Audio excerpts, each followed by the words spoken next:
I have set traps for 40 years, and I want it understood before I set down what happened in the Maddox Belt that I was good at it. Not lucky. Good. There is a difference, and the difference is the whole of my craft, and I will not have it taken from me now that everything else has been. A trap is not violence. People who have never built one think it is. They picture the spring, the jaws, the moment of closing, and they think that is the trap. It is not. The closing is the cheapest part. Any fool with a crew and a grudge can close a set of jaws on something. The trap is the bait. The trap is the patience.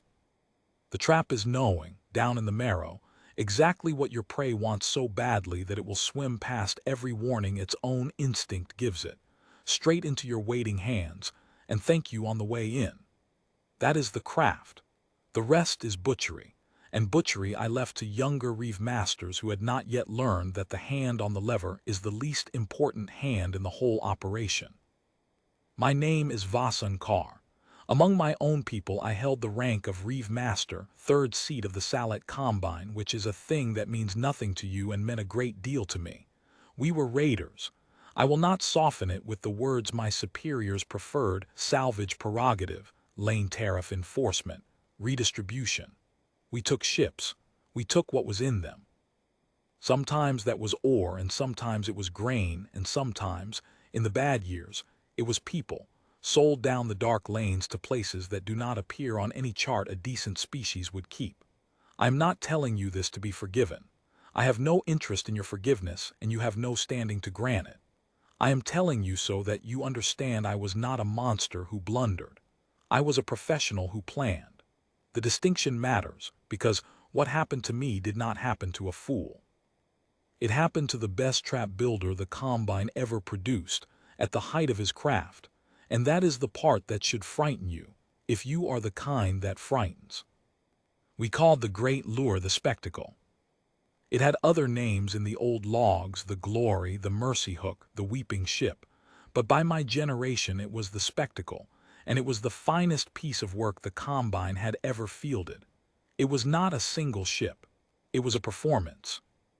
At its heart sat a derelict hull we had gutted and rebuilt 100 times, a fat pilgrim tender of the sort the soft lanes were full of, the kind of ship that carries the faithful and the poor and the hopeful out to the rim colonies where land is cheap and the air is thin, and a family can pretend it is starting over. We had stripped one of those down to its bones and filled it back up with lies.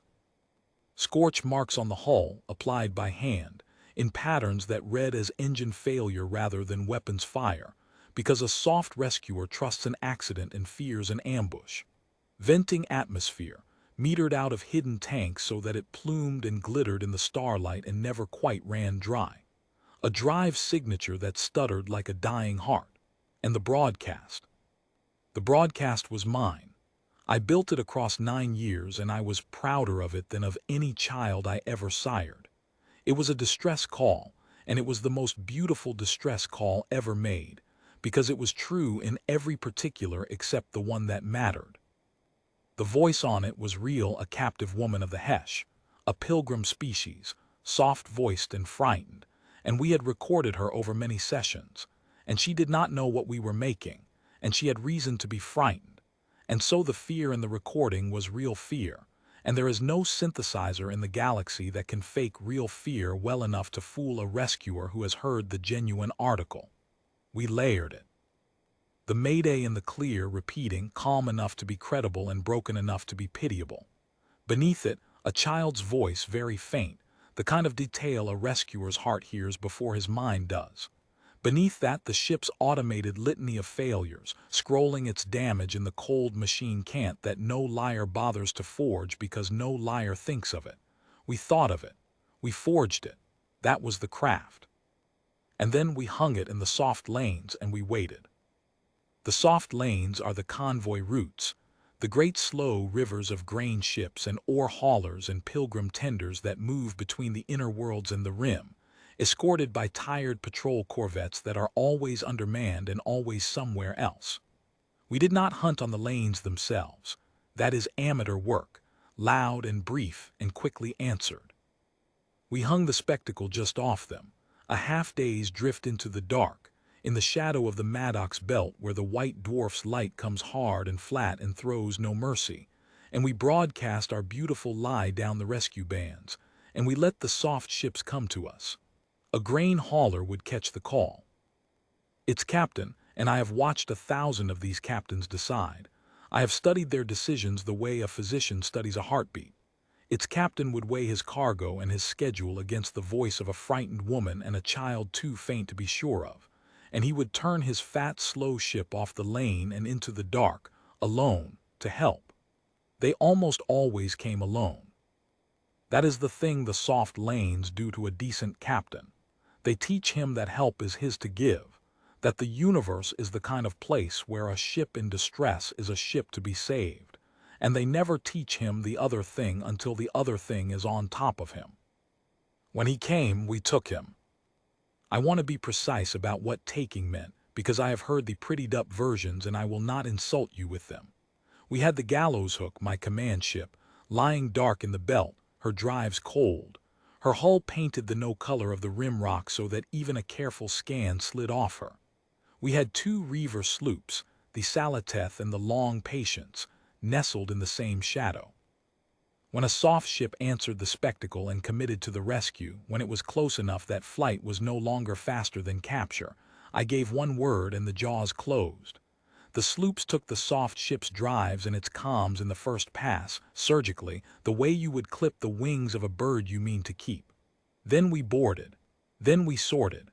Cargo to the hook, crew to the cells. The ship itself, stripped, became raw material for the next spectacle, because a lure is hungriest for the bones of the thing it killed. We had done this 240 times. I know the number because I kept the number. A trap builder who does not keep his numbers is not a trap builder. He is a brawler who has not yet been killed. 240 soft ships across 40 years, and not one of them, not one, had ever been anything other than exactly what it appeared to be. That is the record I want you to hold in your mind. 240 perfect predictions. 40 years without a single surprise. Then we hung the spectacle in the Maddox belt one more time, and the call went out, and the wrong thing heard it. I did not know that day that anything was wrong. That is the first cruelty of what happened, and the one I have made my peace with least. There was no omen. The dwarf star burned its hard white light over the belt the way it always had. The spectacle drifted and wept and broadcast on schedule. The hook lay dark and cold in the rock shadow, and I sat my hunting bridge with my second, Renth, and the long-range board between us, and we drank the bitter tea of my homeworld and we waited, and it was a day like the 240 days before it. I remember being faintly bored. I remember thinking that the soft lanes had gotten thin that season, that the patrols had been rerouted by some inner-world budget I would never see, that we might wait 3 days this time instead of 1. I remember the boredom, because it was the last ordinary thing I ever felt. Renth saw the contact first. A return on the longboard, a fat slow signature turning off the lane and into the dark toward our weeping ship.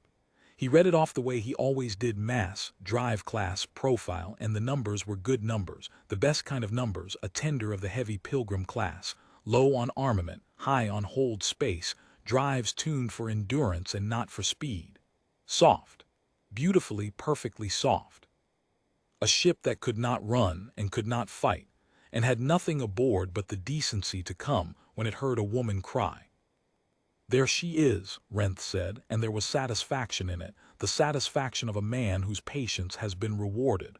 Right on the line, heavy tender civilian rig broadcasting nothing, coming straight in.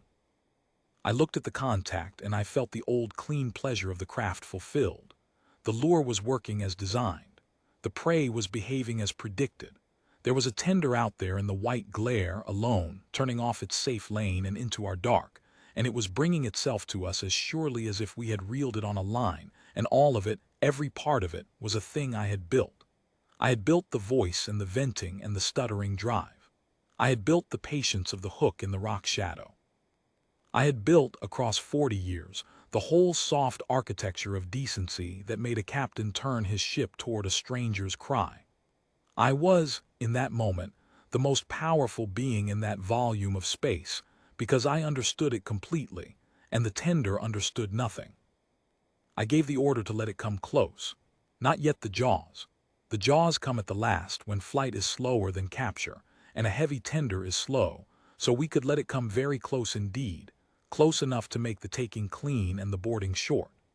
I watched it cross the threshold I had marked on the board years ago in my own hand, the line past which no soft ship had ever escaped me, and I felt nothing but the smooth machine pleasure of a thing working as it was meant to. The tender's comms woke up when it crossed that line. That was the first wrong thing, and it was so small that I almost did not mark it. Soft ships answer the spectacle in one of two ways. The bold ones broadcast as they come, hailing the wounded ship, offering aid, announcing themselves, the way decent people do. The timid ones come in silent, conserving their courage, saving their voice for when they are close enough to do good. This tender had come in silent, which told me its captain was the cautious kind, and the cautious kind are the easiest of all, because caution that is not paired with suspicion is just slow decency. But now, at the threshold, it broadcast, and it did not broadcast to the spectacle. It broadcast to me.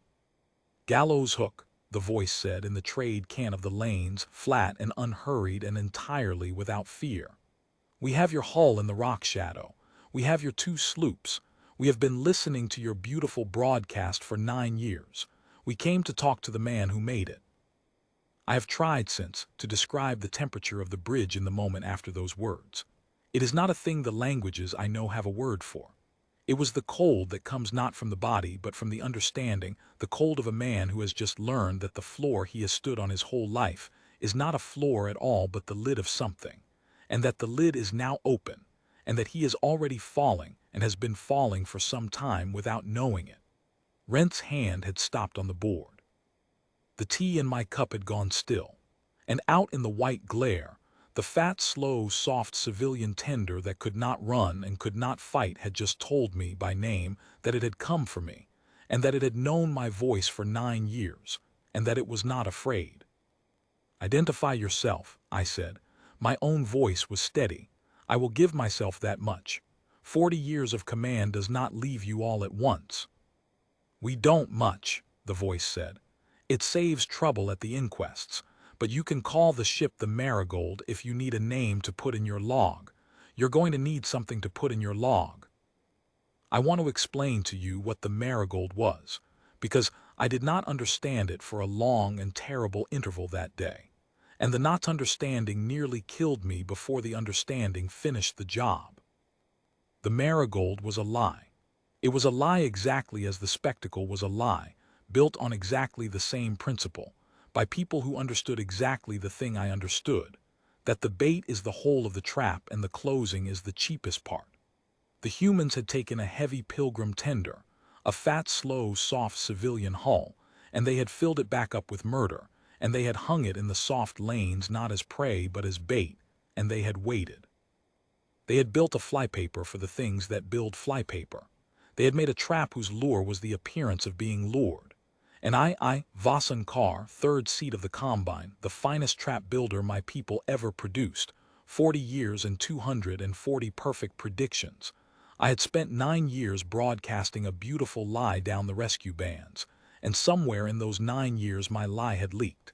Not to its target, to them. To an old human listening protocol I had never heard of. A counter-raid band the humans kept warm on the dead frequencies precisely because that is where things like me whisper, and a human with a great deal of patience had heard my weeping ship, and had recognized it for exactly what it was, and had built a thing to come and meet it.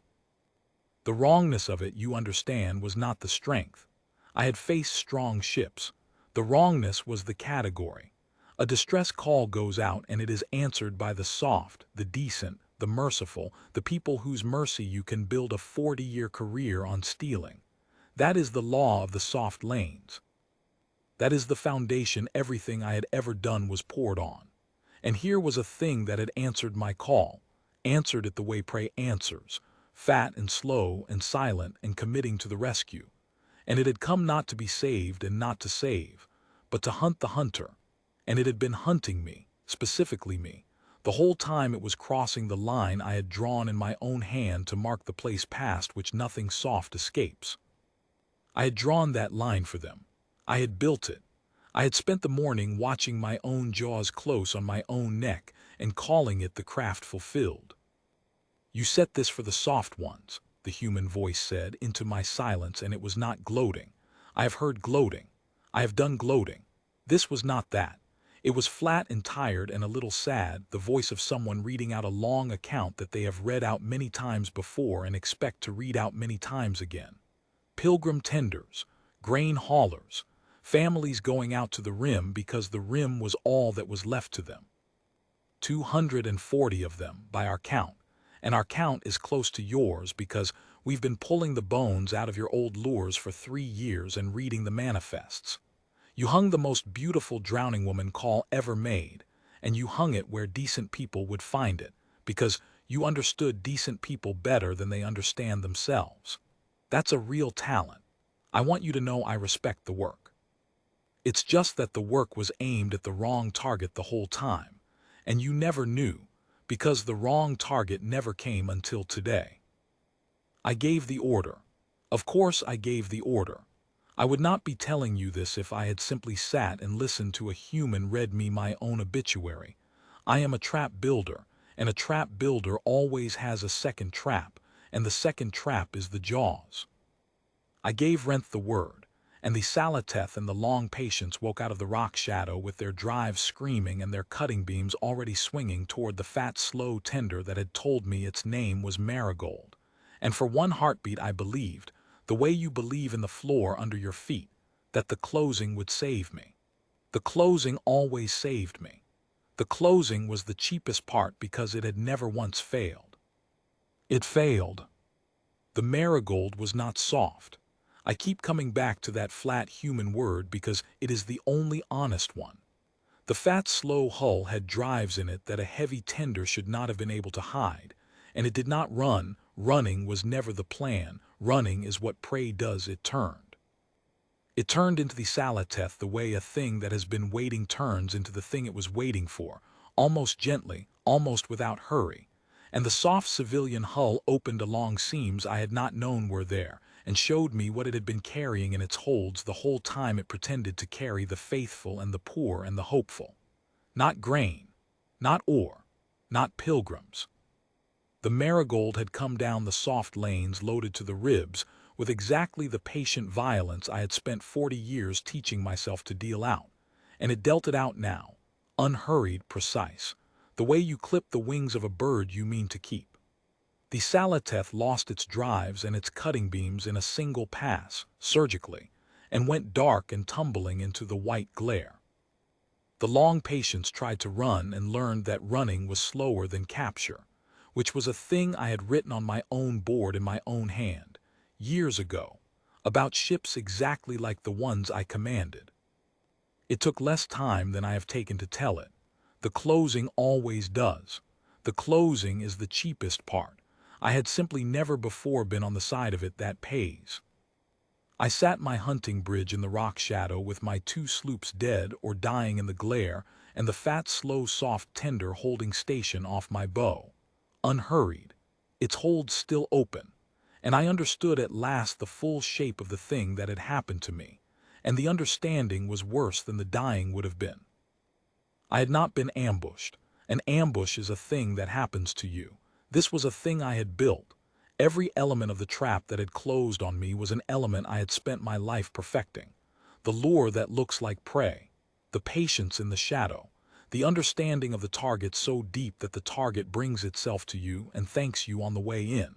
The humans had not beaten my craft. They had used my craft. They had simply pointed it at me, and the only difference between the hunter and the prey in the end was which of us had known the trap was a trap. And I had not known. 40 years, 240 perfect predictions, and the 241st contact had crossed my line and woken its comms and called me by name, and I had still given the order to close the jaws, because I could not conceive. I, the great understander of soft, decent rescuers, I could not conceive that the soft thing answering my call might be answering it on purpose, might want to be taken, might have come down the long dark specifically, because I had hung out the one lure in the galaxy that things like it could not resist. The chance to take a trap builder in the middle of his trap. The human voice came back. Captain Hale, I would learn later, though she gave the rank and the surname grudgingly and only once, the way you give an interrogator a fact you have decided he is owed. She did not crow. That is the part I have never been able to forgive, because crowing I could have understood. Crowing is a thing predators do, and I am a predator and I know its grammar. She just sounded tired. Your woman, she said. The Hesh woman, the voice in the call. She's still aboard your ship, isn't she? You don't throw out a good recording. She was. She was in the third cell where she had been for 9 years, fed and kept and occasionally re-recorded when the call needed freshening. I did not answer. The not answering was an answer. We're going to come and get her, Captain Hale said. And the others. The 240 ships worth of others, the ones you sold down the lanes, the ones in your cells right now, the manifests we've been reading out of the bones of your old lures for 3 years. We have the coordinates of the places that don't appear on the charts. You gave them to us. Not on purpose. But a man who keeps his numbers as well as you do leaves a very clear trail, and you kept beautiful numbers, Reeve Master. The most beautiful numbers I've ever pulled out of a wreck. I want you to know that too. You were very, very good at this. That's why it took us 9 years and a ship like the Marigold to come and find you. We don't build a thing like her for the small ones. We build her for the best. I asked her, and I am not proud of the question, but I have promised myself this account would be honest. I asked her why she did not simply kill me. The Salateth was dead. The long patience was taken. The hook had its claws but no time to use them, and Captain Hale and I both knew it. I was finished. The professional thing, the thing I would have done, was to clean the board. She had the position and the patience and the violence, and she had clearly come a long way to do exactly that. Because you'll file a report, she said. I did not understand. She heard that I did not understand, the way she seemed to hear everything, and she explained it to me in the flat, tired voice, and the explanation was the cruelest thing anyone has ever done to me, and I have done cruel things, so I am a judge of the field. You'll go back to your combine, she said, with your 2 sloops gone and your great spectacle blown and your 9-year masterpiece turned into a homing beacon that walked a human warship right into your shadow, and you'll have to explain it. You'll have to write it down in your beautiful numbers in the cant your masters read. You'll have to put it in a report that the next Reeve Master reads, and the one after that. And what you'll have to write is this: the soft lanes are not safe to hunt anymore. The drowning woman might not be drowning. The grain hauler might have teeth. The thing that comes when you cry for help might have come because you cried for help, and it might be hunting the criers.